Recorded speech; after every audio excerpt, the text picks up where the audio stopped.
किरोड़ी लाल मीणा पर गंभीर आरोप लगे हैं। आरोप लगाने वाला कोई और नहीं बल्कि सचिन पायलट गुट का विधायक डीसी बैरवा, जिसने हाल ही में दौसा से किरोड़ी लाल मीणा के भाई जगमोहन मीणा को चुनाव हरवाकर दौसा से विधानसभा के उपचुनाव में जीत दर्ज की है। डीसी बैरवा को कोई शख्स फोन करता है, जान से मारने की धमकी देता है, भद्दी भद्दी गालियां देता है और इसमें किरोड़ी लाल मीणा का भी नाम ले रहा है। डीसी बैरवा ने साफ तौर पर कहा कि किरोड़ी लाल मीणा के आदमी हैं जो मुझे जान से मारना चाहते हैं। एजेंसियां मुझे पहले भी इनपुट दे चुकी हैं कि आपकी जान को खतरा है और मैं किरोड़ी लाल मीणा के इलाके में यानी मीणा हाईकोर्ट में जाता हूं तो लोग मेरे ऊपर आक्रोशित हो जाते हैं, मेरे ऊपर हमला करने की कोशिश करते हैं।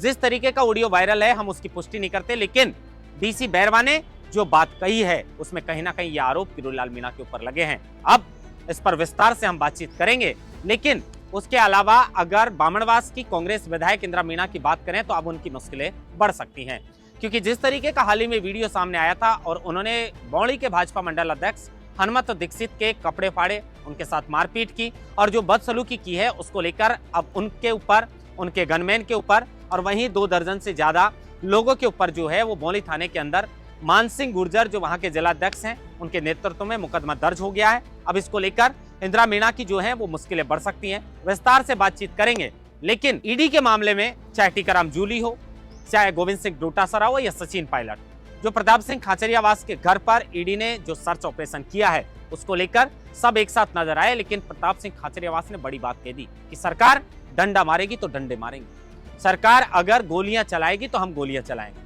अब प्रताप सिंह खाचरियावास जी पता नहीं ये बात क्यों कर रहे हैं, लेकिन जिस तरीके से उन्होंने कहा है, हालांकि बात में उन्होंने बात को बदल दिया है। विस्तार से इन खबरों पर चर्चा करेंगे।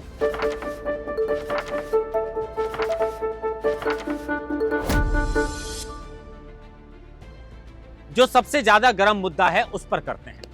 किरोड़ी लाल मीणा पर गंभीर आरोप लगे हैं। किरोड़ी लाल मीणा जमीन से जुड़े हुए नेता हैं, संघर्षशील नेता हैं, भावुक भी हैं और लोगों के मुद्दे को चाहे वो सत्ता में हो चाहे विपक्ष में हो लगातार उठाते रहते हैं। लेकिन दौसा से विधानसभा के उपचुनाव के अंदर किरोड़ी लाल मीणा के भाई जगमोहन मीणा को टिकट मिला। टिकट मिलने के बाद भी महज 2400 के आसपास मतों से वो ये चुनाव हार गए और यहां से जीत दर्ज की सचिन पायलट गुट के नेता माने जाने वाले डीसी बैरवा ने। लेकिन डीसी बैरवा ने वहां से जीत दर्ज की, उसके बाद उनको लगातार इनपुट मिल रहा था कि उनकी जान को खतरा है। डीसी बैरवा ने जो है वो जब जान से मारने की धमकी मिली, ये दरअसल वाकया ये था कि शाम के समय डीसी बैरवा कहीं पर गए हुए थे, उसी वक्त उनके पास 3-4 कॉल आते हैं। पहले तो वो कॉल रिसीव नहीं करते हैं, लेकिन जैसे ही कॉल रिसीव करते हैं उसके बाद उन्हें जान से मारने की धमकी मिलती है, गाली गलौज मिलती है और कहा जाता है कि मैं बच्चा मीणा बोल रहा हूं, तेरी गाड़ी के शीशे तोड़ूंगा, तुझे जान से मारूंगा, मैं किरोड़ी लाल मीणा का आदमी हूं। अब इसको लेकर यह वीडियो सोशल मीडिया पर जमकर वायरल है, ऑडियो सोशल मीडिया पर जमकर वायरल है। लेकिन कहीं ना कहीं जैसे ये डीसी बैरवा को धमकी मिली है उसके बाद सियासी हलकों में इसकी चर्चा खूब जोरों पर है कि आखिर कौन है वो शख्स जो डीसी बैरवा को मारना चाहता है। डीसी बैरवा कांग्रेस के एक साधारण से कार्यकर्ता थे, लेकिन पार्टी ने भरोसा करके उन्हें दौसा से विधानसभा के उपचुनाव में टिकट दिया और उन्होंने वहां पर जीत भी हासिल की है। किरोड़ी लाल मीणा के गढ़ में और सचिन पायलट के गढ़ में ये दोनों बड़े नेताओं का मुकाबला था, लेकिन इसमें डीसी बैरवा ने जीत हासिल की है। अब जैसे ही ये जान से मारने की धमकी मिली उसके बाद डीसी बैरवा ने कहा कि ये पहली बार नहीं है, मुझे पहले भी कई बार जान से मारने की धमकी मिल चुकी है, एजेंसियां मुझे अलर्ट कर चुकी हैं कि आपकी जान को खतरा है। लेकिन सवाल यह है कि जब इतने इनपुट मिल रहे थे डीसी बैरवा को तो आखिर सरकार की ओर से उनकी सुरक्षा क्यों नहीं बढ़ाएगी। अब किरोड़ी लाल मीणा के जिस तरीके से नाम आगे वाले शख्स ने लिया है और जिस तरीके से डीसी बैरवा ने कहा है कि किरोड़ी लाल मीणा के लोग मुझे मारना चाहते हैं, तो इसमें एक जिम्मेदारी सरकार की बनती है और सरकार का हिस्सा कहीं ना कहीं किरोड़ी लाल मीणा है, जो फिलहाल तो सक्रिय मंत्री के तौर पर कामकाज भी कर रहे हैं, लगातार अपने विभागीय अधिकारियों को और कर्मचारियों को जो है वो कामकाज के लिए अलर्ट मोड पे भी कर रखा है। तो अगर उनकी छवि पर इस तरीके के आरोप लगे हैं, जान से मारने के जो है वो आरोपों में कहीं ना कहीं उनका नाम सामने आया, तो ये किरोड़ी लाल मीणा की भी जिम्मेदारी बनती है कि आखिर एक चुने हुए जनप्रतिनिधि को कौन जान से मारना चाहता है और उसके पीछे किसकी भूमिका है। खैर ये हादसा नहीं हुआ, लेकिन जिस तरीके से शख्स बात कर रहा है कभी भी कुछ भी हो सकता है। तो इसलिए सरकार और क्या किरोड़ी लाल मीणा इस मामले को लेकर जांच करवाएंगे और जांच के बाद क्या खुलासा होता है कि शख्स ने किस इरादे से डीसी बैरवा को फोन किया और आखिर क्यों जान से मारने की धमकी दी। अब किरोड़ी लाल मीणा पर आरोप लगे हैं तो लिहाजा किरोड़ी लाल मीणा भी इस पूरे मामले को लेकर दूध का दूध और पानी का पानी करेंगे कि आखिर इसमें मेरा कोई भी रोल नहीं है, सिर्फ उनके नाम का इस्तेमाल किया जा रहा है या सच्चाई कुछ और है। जांच के बाद पूरा खुलासा इस पे होगा। लेकिन बड़ी खबर है कि दौसा के विधायक और पायलट गुट के नेता हैं डीसी बैरवा, जिनको जान से मारने की धमकी मिली है। उसके अलावा अगर विधायक इंदिरा मीणा पर लौटे तो हाल ही में एक वीडियो सोशल मीडिया पर जमकर वायरल था, जिसमें गाड़ी पर इंदिरा मीणा चढ़ जाती हैं। गाड़ी पर चढ़ने के अलावा वो बीजेपी के मंडल अध्यक्ष की शर्ट पकड़ती हैं, फाड़ भी देती हैं, मारपीट भी करती हैं और उनको धमकाने का भी प्रयास करती हैं। इसी मामले को लेकर यह मामला इतना गरमाया कि सोशल मीडिया पर यह वीडियो भी जमकर वायरल हुआ और बीजेपी की तरफ से भाजपा के जो वहां के जिला अध्यक्ष हैं मान सिंह गुर्जर, उन्होंने कहा कि इस पूरे मामले के लिए या तो आप माफी मांग लीजिए, नहीं तो फिर आपके खिलाफ एफआईआर दर्ज करवाई जाएगी। इंदिरा मीणा ने माफी नहीं मांगी। अंबेडकर मूर्ति पे नाम पट्टिका को लगाने को लेकर यह पूरा विवाद खड़ा हुआ था, लेकिन अब जिला अध्यक्ष मान सिंह गुर्जर के नेतृत्व में हनुमत दीक्षित और जो बीजेपी के कार्यकर्ता हैं वो बौली थाने में जाते हैं, इंदिरा मीणा का नाम लिखवाते हैं एफआईआर में और उनका सरकारी गनमैन प्रमोद का भी इसमें नाम लिखवाया जाता है। 4-5 और भी लोग हैं जिनके खिलाफ ये नामजद रिपोर्ट दर्ज करवाई गई है और लगभग 2 दर्जन के आसपास ऐसे लोग हैं जिनका नाम भी जो है उनके खिलाफ नामजद रिपोर्ट नहीं है, लेकिन 2 दर्जन से अधिक ऐसे लोग हो सकते हैं इसमें जिनको लेकर भाजपा ने ये एफआईआर दर्ज करवाई है। लेकिन इंदिरा मीणा और प्रमोद जैन सहित 4-5 के नामजद इसमें रिपोर्ट में नाम है।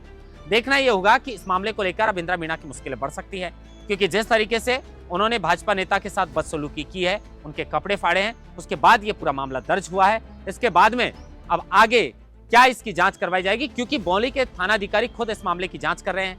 जांच के बाद क्या कुछ सामने आता है, जो भी है वो वीडियो के अंदर है, सब कुछ रिकॉर्ड है। तो अब आने वाले समय में क्या कांग्रेस के विधायक इंदिरा मीणा की मुश्किलें बढ़ सकती हैं, क्योंकि अब उनके गनमैन सहित 2 दर्जन से अधिक लोगों पर यह मुकदमा दर्ज हो चुका है। इसके अलावा अब ईडी वाले मामले पर लौटते हैं। प्रताप सिंह खाचरियावास, सुबह सुबह उनके घर ईडी की एंट्री होती है। प्रताप सिंह खाचरियावास को शायद नहीं पता होगा, उन्होंने कहा कि पहले नोटिस देना चाहिए, बताना चाहिए, डायरेक्ट ईडी एंट्री कर जाती है। और ये बीजेपी वाले जिस तरीके से कर रहे हैं, मैं डरने वाला नहीं हूं। अगर बीजेपी डंडे चलवाएगी, बीजेपी सरकार, तो मैं डंडे चलाऊंगा और गोलियां चलवाएगी तो मैं गोलियां भी चलवाऊंगा। पत्रकार ने पूछा कि धमकी दे रहे हैं आप, तो उन्होंने कहा कि ईडी ने जांच की है, कानूनन तरीके से उनको जवाब देंगे, लेकिन अगर कोई मुझे मारने के लिए आएगा तो जो सामने वाला वार करेगा वही वार मैं करूंगा। लेकिन शायद प्रताप सिंह खाचरियावास यहाँ चुप कर गए, उन्हें इस तरीके से शायद नहीं बोलना चाहिए। अब उन्होंने बोला है, वो उनकी मर्जी।